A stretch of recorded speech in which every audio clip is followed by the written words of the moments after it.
Hey Al, hope you're doing well. So today's NEC change for the 2026 edition, of course, um, could be broken down into a story, the tale of the lonely locknut, where the locknut ventures out and finds its mate, and they become a pair and a happy couple, and that's not what this is about. But anyway, we can have a little fun with it. Matter of fact, if you guys want, drop in the comments. Give me your best AI story about the case of the lonely locknut and finding his mate. But in all seriousness, for the 2026 NEC, there was a couple sections or a couple new sections put in um, around lock nuts and how that needs to work. So when we start thinking lock nuts being used on the job site with like a nipple application, a metal nipple, we think intermediate metal conduit or IMC or rigid metal conduit, RMC. And that's exactly where this change was made. So I want to jump over into NFPA link and jump into those. So I'm going to jump down into chapter 3, of course, and then into Article 342. We'll look at this from the IMC standpoint to begin with. So if we go through here, we've got paired lock nuts over here in 342.29. So we can see this is a new section. But the verbiage here says if conduit threads enter a box, cabinet, or similar enclosure, let me slide this down a little bit so you can see it better here.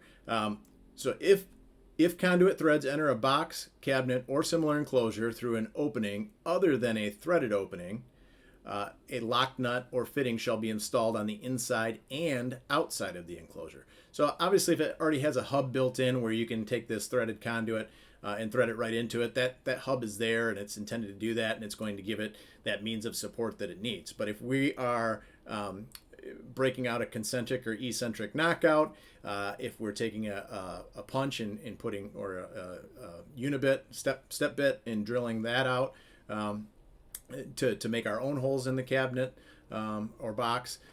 In that case, we've got the conduit could essentially slide through, conduit, raceway, whatever we're dealing with, could slide through that box. So we've got to put lock nuts on each side of the threaded areas.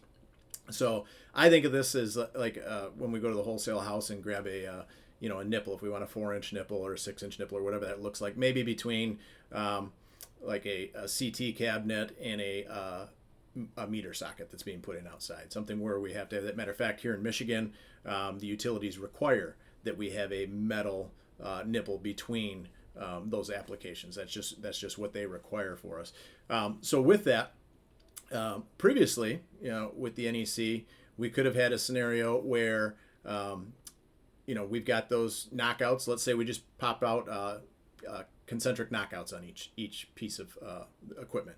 In that case, the nipple could certainly slide back and forth. We could put lock nuts on the inside of both, but once we get that first one on and then bring the other one in play, and put that one on the inside, if we over tighten that could actually start to bow the initial cabinet that we put it into if we over tighten it.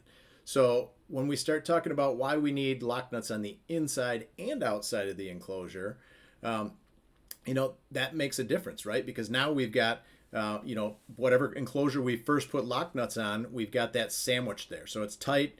And then when we put the other one on, provided we put one on both sides, it's not going to draw that cabinet as we do that. And also, of course, we want to make sure we have proper bonding of this equipment. So with that, obviously, we're going to have bond bushings and things like that probably come into play.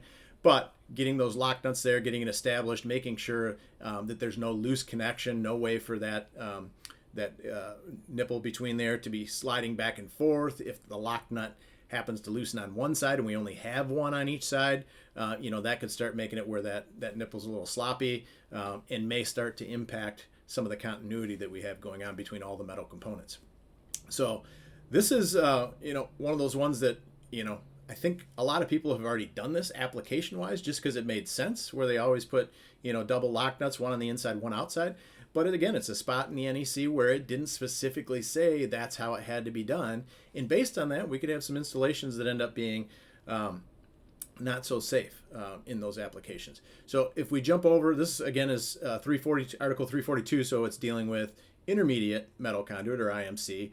If we jump down to Article 344 for rigid metal conduit, or RMC, and go to the same section there, we've got the same scenario with that, so 344.29 in this case.